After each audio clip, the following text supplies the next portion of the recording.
Salutations, welcome to the Miracle Mile Podcast. This is Mario Fiallos. Thanks for joining us once again. Today we have a very special individual, someone that has an Instagram account that I really enjoy. His Instagram is Bergenlin with a 3 at the end. You might have seen it. You might have seen the trending little pictures that go about. His name is Jesus Hernandez. Say hello, Jesus. What's up? Alrighty, fantastic. So I brought you on here because when we do these podcasts, we like to have people on board that are either like-minded with what the community means or currently working on something that is within the community.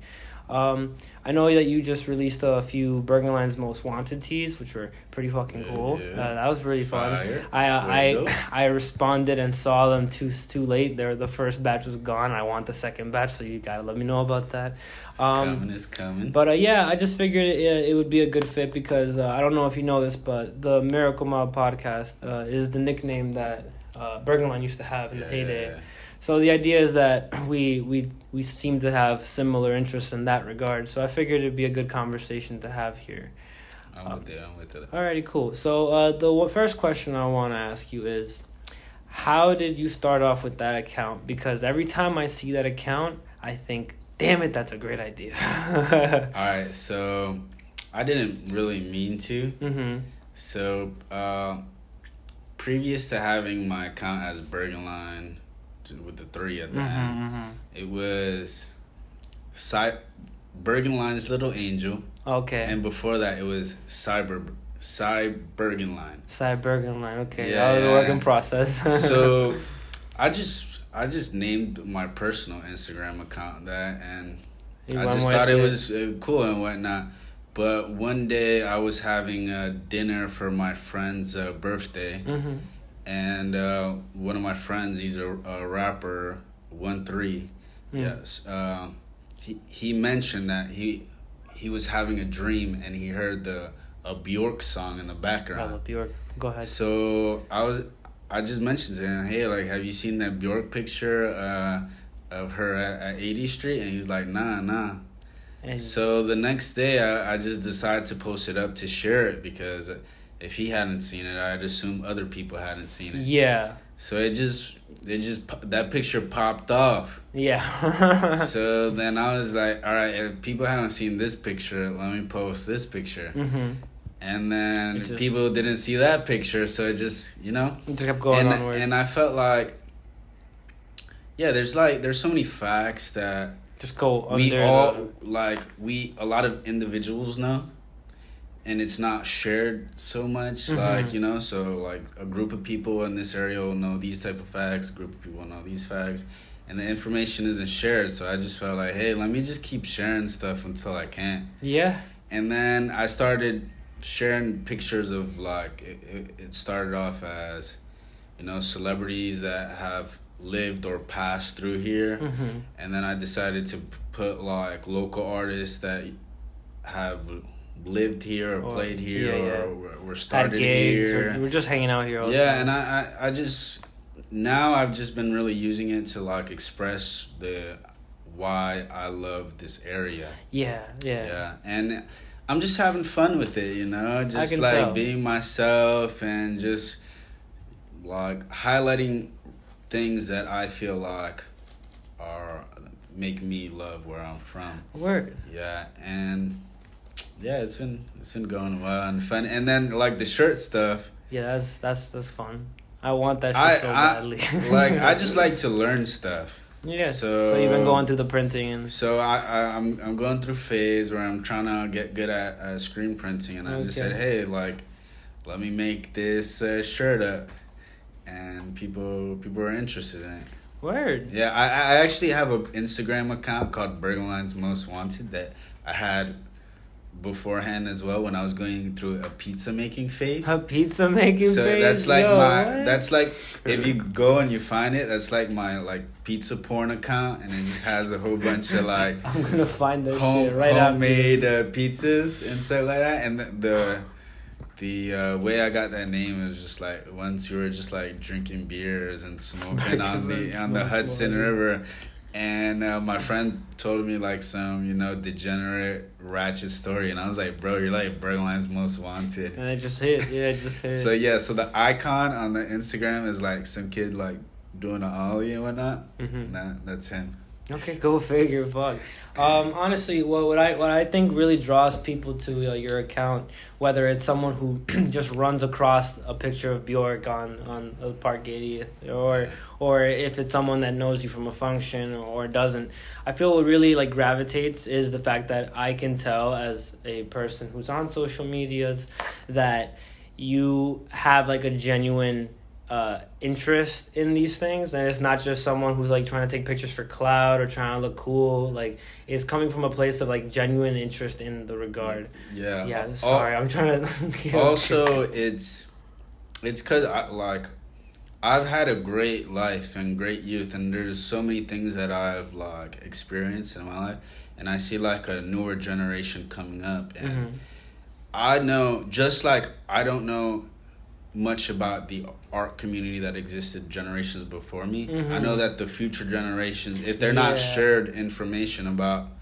like the lives that have been lived here, they're not gonna know about it. So I feel like it's good to share that information, because a kid that lives locally, they could be inspired by their local art and just like the energy from the locale, rather than assuming like you have to go to New York or something. You like look to New York for individual inspiration. And I feel like sometimes, because I felt this way when I was coming up as well, and it was wrong. I felt like I was like the first one to be like doing it and like being creative and living through these experiences. And then the more I dig deep, I was like, hey, man, like, we've been doing this over and over and over again. It's just like every generation doesn't know what the last generation went through. Yeah. So they just think they're the first. Everyone feels like they're an originator of something along those lines. So it's like good to, I think if there's more access to the information about the local history, individuals that have certain, niche interests, they could look at what individuals from their locale have done to. And I wish that I was able to, make that information, like more accessible in a way that is easier. But, I just do what I can. I think you work in a way that's very, very organic, and like I've seen people do a lot with trying to promote things, whether it's an event somewhere in like the suburbs, whether it's a basement show in Central Jersey, or whether it's like someone who has like a fashion account. And I feel like there's like different ways that people go about how they promote things. Some people are very forcible with it, like they'll spam everything. I feel like you have a good balance of like putting things out there, but like the things that you put out there are so enticing that the people do the work for you. Like people just share the shit out of all those things, and that's what makes your account really interesting to me.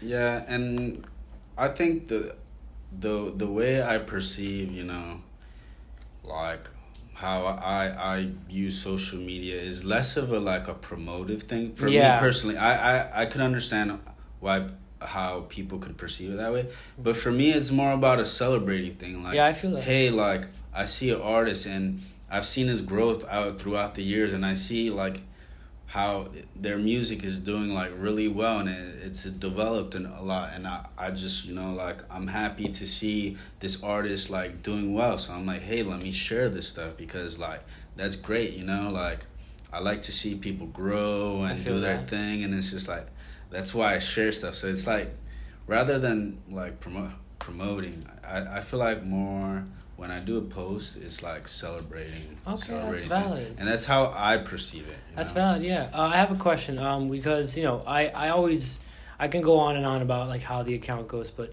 what I think is also necessary is for people to recognize like the person behind the talents or the person behind any kind of effort.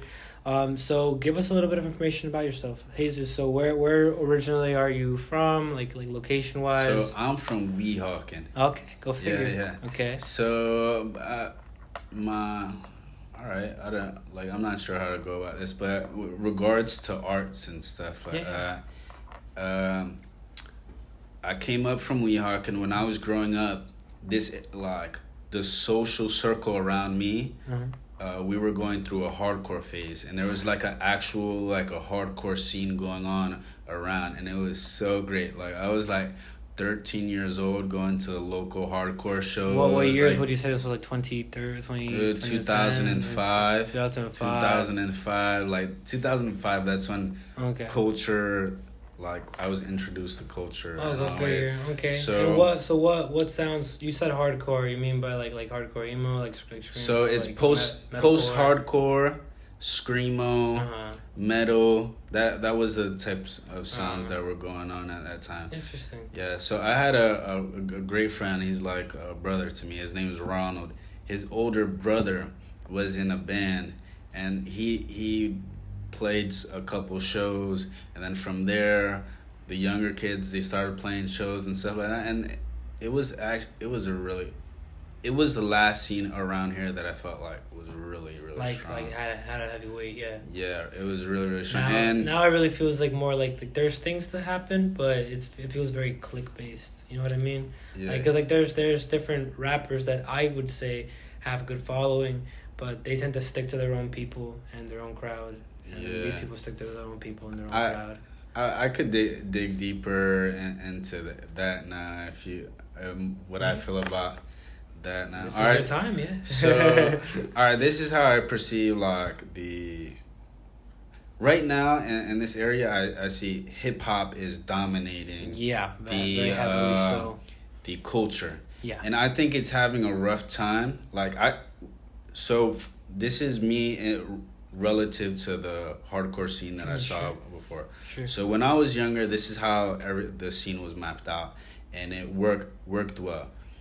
There's a bunch of hardcore bands, and they would play in either churches. In churches? Churches and in the VFWs. Okay. So that's where they would play. Churches and VFWs, and I don't know how did they get the churches to agree to this shit. So this is so this is how the like financial thing was set up. Okay. So the venues, and there were also very small amount of venues. Okay. The venues would give the bands tickets, physical tickets, and in order for the bands to profit from the event, they'd have to like sell a certain amount of tickets. If they sold any more, that'd be profit to the band. So it was kind of like you have to bring in your fans. Like if you don't bring in fans, you owe us money for the location. You have to pay out of pocket to I see. And people would do that. People it's would do that.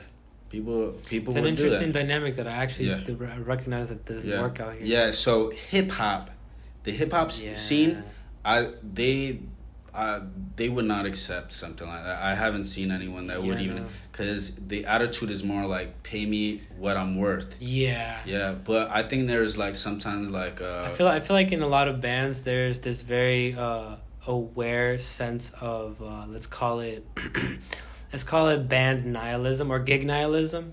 I feel like bands are more likely to be like, dude, there's fucking 5 of us in here. If we got a successful gig and we got paid 120 divided by 5 is like chump change. Yeah. So I feel like bands were more likely to like grovel for their success, while a rapper's one person or a collective, and they believe in paying minds. Which I don't judge at all. I don't tell an artist whether their worth is wrong or not, but that is the difference. So that's one thing that I think is like why the like hip hop scene is where it's at. But another part too is I think the VFWs in the churches just wouldn't allow a hip hop scene to be in their establishment. I'm surprised they allowed the hardcore scene. Yeah, no, they sometimes the like priest and the pastor would come in and they'll realize what the hell's going on and they kick them all out. I swear to God, I've seen it. I don't even know how it started. I'd seen it happen. Sounds like the churches needed money back then, because I can't even imagine a church being half okay with that now. Well, actually, there was one church event that happened maybe like 2-3 years ago with some rapper who was going by I think like King TJ or something like that. He threw a party in Jersey City with Shake. Shake came out. That was a lot. But I think the church like shut down and stuff like that. Damn, I'm gonna have to keep churches on my repertoire now. Yeah. I didn't know churches were an option. Yeah, they have a little venue space, and it's mostly used for like quinceañeras, birthday bashes, and stuff. Go figure. So it's space that they figure they might as well utilize. Okay, cool. Yeah. Good insight there. Yeah, it tends to be that the music scene, there's a lot of potential to it, but I feel that there's this like, I want to call it like a generational gap, where of course they're not the first to do it, as we've discussed already, but I feel that there's this progression towards artful individuals in a environment that does not monetarily afford it. I believe we had a conversation about this at one point on Instagram about the fact that like there's just no venues out here. Like there's no one who is like an artist who owns a venue so that the artists can play. I mean like the most ideal situation for the local art community is to have a event space for local arts and stuff like that. That's right here. Yeah. But anyway, yeah. I'm not sure how successful I've actually never been to one of your events. I mean, we met relatively recently. We also met within the pandemic, so we have different renditions of each other. Yeah, but that would be the best situation for the local art community because we personally need a bigger place because of that reason. Yeah, I'd assume legally, if you're throwing legal events, that your capacity would be small and stuff like that. At the very most, if we're going to follow some kind of a repertoire, it should be 20, 30, not even 20. 20 is not even really that bad. But we've definitely fit a lot of people in this place, so we've outgrown it in that regard. It's a good workspace for us, so nowadays we're looking into it for that. We host art galleries here. We just took down all the art. What was it, like Monday, something like that? Yeah. So that's why the place looks very blanked out. But yeah, no, we've hosted things here. We've had some successes and all that. Our thing is like there just needs to be more space, and that started specifically heavily during the pandemic. So that's the thing that. Yeah, I remember when I was young, there'd be venue spaces even this small, and mind you, it was hardcore. So you needed drums, you needed guitar, you needed amps. There would be no stage. People would just jam out, and there would be a whole mosh pit. The vocalist would be in the middle, and you just make it happen. Dude. Yeah. It was that can't really work. That can't really fly as much nowadays. Nah, I mean, it was definitely illegal most of the time. as most events with art in the name go by, yeah. Okay, so I have a question for you. So with the account Bergenlin in mind. You're saying that I know you said that you're kind of going with it and enjoying it as you go along, but if you could see like some kind of progress, like let's say set some goals for yourself, although I wouldn't say that you're specifically like a public figure, I would say that account has a lot of potential to do things that other people couldn't. If you could see some kind of longer lasting impact in what you do, or something that you could master doing within that account's name, what would it be for you? What would you like to see happen? Well, honestly, like I've always been the same person, always had the same interest. What's most likely gonna happen with that account is I'm just going to use it to like celebrate our community as long as I can. Okay. And in the far future, if some way I could make it happen, I'd definitely like to make a venue space. Oh yeah.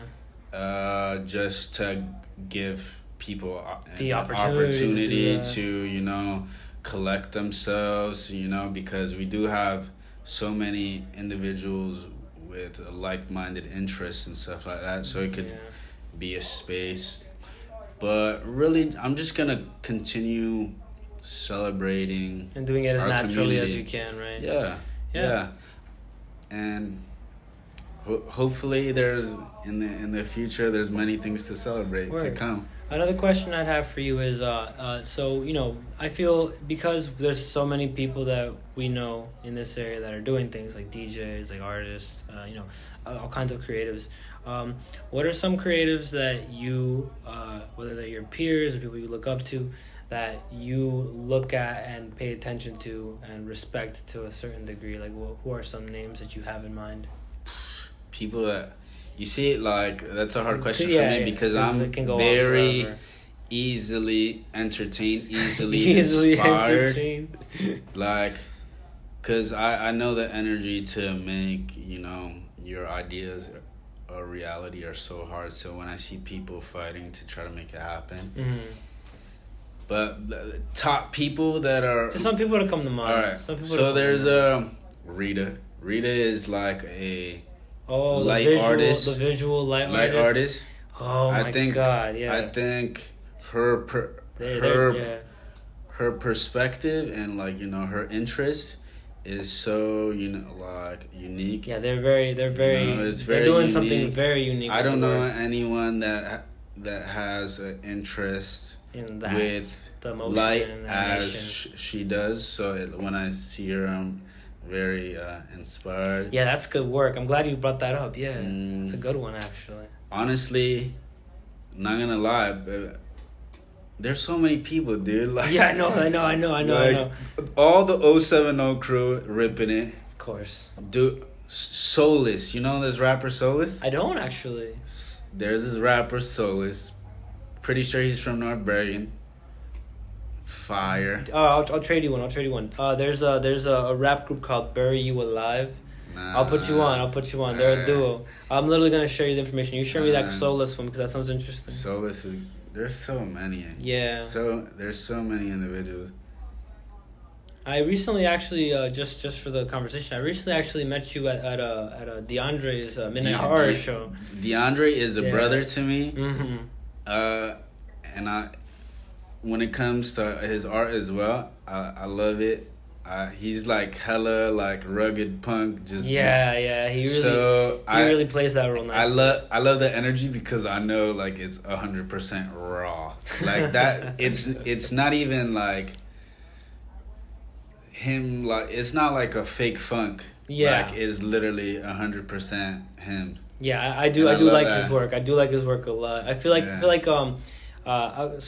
you don't know me that way because I've only met you like as an event coordinator and doing this, but I'm an artist. And as an artist, I work traditionally with like inks and colors and stuff. And personally, my thing is I am constantly trying to make my things as neat as possible because I'm messy by nature. So I really love DeAndre's work because he doesn't really focus on the neatness. He just kind of slaps it on and it looks fucking great. Like I do struggle with that aspect of things. If I work messily, it's just not something that I tried making some art with him, and I usually like have like an idea and I try to make the idea happen. Yeah. And so, I take all these steps to try to make these. He just goes for it, like a fucking bullet. Like he just goes for it. That's really cool. And he does it. Like he makes it happen. Yeah, he's dope. That's valid. Okay, so we're gonna take this time now to go into promo. It's called promo time. This is the part of the podcast where we basically talk about anything that you may be working on, anything, or shouting out anyone you want to shout out. Basically, just a little moment before it ends, where we talk about just general things that we want to talk about. Is there anything that you'd like to promote or something that you're working on? Anything that I like to promote? Yeah. I don't know. Not even Bergenlin's Most Wanted. Yeah, like I'm gonna tell you about right now. I'm learning screen printing and I'm having so much fun. Having so much fun. I'm learning how to make t-shirts. Childhood dream just to make t-shirts. I'm making it all by hand, and in the near future, you're gonna see a lot of like shirts. So hopefully. The world's interested in some shirts because I'm gonna be making them I'm fucking interested. Whether people like it or not, I'm gonna be making it for me. So very valid. Yeah. Well, you're gonna catch me buying that shirt, man. Yeah. All right. So I'll take the reins on this because I have some things to promote for our marketing team. So on our side, Reach is currently working on a few things. Most importantly, the Miracle Mile is having a DJ show with nights like this. It's gonna be Andy Mack, Leo De Niro, Spaces, and NV Bill. And basically, we're going to have a show. It's this Thursday, so by the time this episode comes out, it'll already have happened. I'm going to try to get them on for the next podcast. Besides that, I'm going to be having a bonfire event on July 24th. I'm very excited about that one. I think that's it for events as of now. Besides that, I have to make a quick little shout out to our efforts at Reach Media Marketing. Just in case you don't know, the difference between the Miracle Mile, which is this logo right here, and Reach Media Marketing is that the Miracle Mile is our entertainment company where we focus on events and anything media related for the community. While Reach Media Marketing is services that we apply for local businesses to help them, so photography, videography, graphic design, etc. So while I'm here to give also a platform to that. If anyone knows any local businesses that are interested in getting a digital footprint and expanding on their horizons with their company, please reach out. We can help with all the following. We could help with, that's the wrong banner. We can help with journalism, photography, videography, graphic design, event coordination. Off the top of my head, I forgot the other ones. Well, point is, contact us if you need any of those helps. Please refer to Terry Varicelli for that. Other than that, I think we're good to go on this episode. Thanks for joining us, man. Thank you, guys. All right. See ya. Ciao. Bye.